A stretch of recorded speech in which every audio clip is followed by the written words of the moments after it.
দুধপুলি পিঠার আয়োজন চলছে। আসসালামু আলাইকুম, হ্যালো এভরিওয়ান। আশা করি সবাই ভালো আছেন, সুস্থ আছেন। শীত কিন্তু চলে যাচ্ছে বলা যায়। অলরেডি আমাদের দেশে শীত মানেই হচ্ছে পিঠাপুলির আয়োজন। তো শীতে যখন বাড়ি গিয়েছিলাম ভিডিওটা তখন করা। সবাই মিলে আসলে অ্যারেঞ্জমেন্ট করছি, একসাথে বসে পিঠা বানাচ্ছি। একসাথে বসে সবাই মিলে পিঠা বানানোর আনন্দও কিন্তু অনেক বেশি। তো আজকে পিঠা বানাচ্ছি শুধু বাবা মা ভাই বোন, এক কথায় সবাই মিলে। মানে মজা তো কয়েক গুণ বেড়ে গেছে। তো যাই হোক, দেখতে পাচ্ছেন ভিডিও শুরুতেই কিন্তু আমি কিচেনে গিয়ে একটু নারিকেল দিয়ে সাথে খেজুর গুড় দিয়ে পিঠার যে পুরটা সেটা রেডি করছিলাম। ওইটা ভেজে নিয়ে এসে এখানে দেখি মানে আম্মু তারপর ভাই বোন সবাই মিলে ওরা পিঠা বানানোর অলরেডি আয়োজন শুরু করে দিয়েছে, যেটা ওই যে রুটির মতো বানিয়ে যেটাকে বানাতে হয় ওইটা। আর এইখানে এসে আব্বাকে দিয়েছে গুরুত্বপূর্ণ কাজ, সেটা হচ্ছে দুধ জাল দেয়া। তো দেখতে পাচ্ছেন কিচেনে এসে মানে আমরা কেউ বসে নাই, ওইদিকে আমরাই পিঠা বানাচ্ছিলাম আর এইদিকে বাবা হচ্ছে দুধ জাল দিচ্ছিলেন। তো এই ভিডিওটা কিন্তু মিস করা যায় না। সাথে সাথে আমি কিচেনে গিয়ে একটু ভিডিও ক্লিপ নিয়ে নিয়েছি, কারণ বাবা দুধ জাল দিচ্ছে আমাদের জন্য, মানে পিঠা বানাতে হেল্প করছে।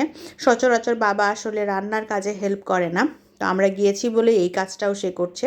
যাই হোক, মাশাআল্লাহ, আলহামদুলিল্লাহ। তো আরেক দিকে দেখেন অলরেডি আমাদের পিঠা বানানো দান। এইদিকে হচ্ছে খেজুর গুড় জাল হচ্ছে, এইদিকে হচ্ছে আবার দুধটা একটু গরম করা হচ্ছে।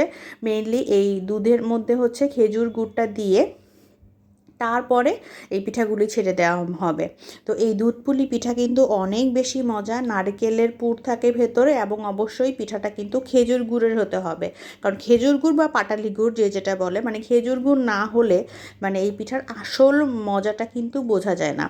মানে খেজুর গুড়ের যে ফ্লেভার, এটা কিন্তু অন্য গুড়ে পাওয়া যায় না। এটার স্পেশালিটি কিন্তু হচ্ছে এখানে। আর আমাদের এলাকায় বা এটাকে দুধপুলি পিঠা বলে, আপনাদের এলাকায় কী বলে আমি ঠিক জানি না।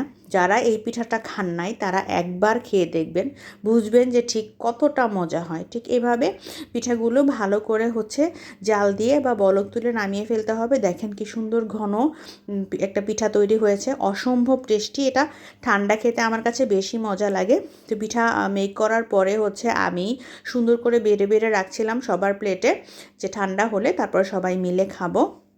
তো দেখতে পাচ্ছেন পিঠার কেমন লুক আসছে, তার থেকে কিন্তু পিঠাটা খেতে অসম্ভব টেস্টি হয়েছে। যারা যারা দুধপুলি পিঠা এখনও খান নাই তারা জাস্ট এইভাবে মানে খেয়ে দেখবেন। ভাজাগুলি যেমন একরকম মজা, দুধপুলি কিন্তু আরও অন্যরকম মজা।